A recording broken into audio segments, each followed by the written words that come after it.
በተለይም በኦሮሚያ ክልል ውስጥ በታችኛው አመራር ደረጃ ከቀበሌ አመራር የወረዳ አመራር እውነት ነው የሚናገረው። ይሄ በሚዲያ የሚተላለፍ ከሆነ ህዝቡ ይሰማል። ህዝቡ ተቸግሯል። መንግስትና ሌላው አካል መለየት አቅቶታል። በአንድነት ነው የሚሰሩት፣ የተሳሰሩ ናቸው። ትላንትና 27 ዓመት ሲዘርፍ የነበረ አመራር እየበጠበጠ ነው ያለው። ኦፊሻሊ እየበጠበጠ ነው ያለው።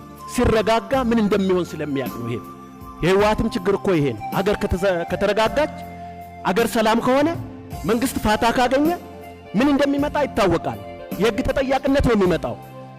ከህግ ተጠያቂነት ነው ማንም አይድንም። እርሶም ብለዋል። እኛም ይሄንን ሐሳቡን እንደግፋለን። ስለዚህ የኢትዮጵያ ህዝብ ሰላም ይፈልጋል። የኢትዮጵያ ህዝብ ለውጥ ይፈልጋል።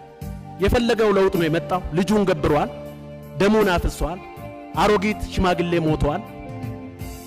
ይሄ የልጆቻችን ዋጋ በከንቱ ማንም እንደፈለገ መጫወቻ እንዳይሆን መንግስት መጠናከር አለበት።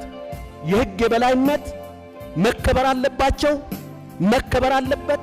የዜጎች ደህንነት ከምንም በላይ መጠበቅ አለበት።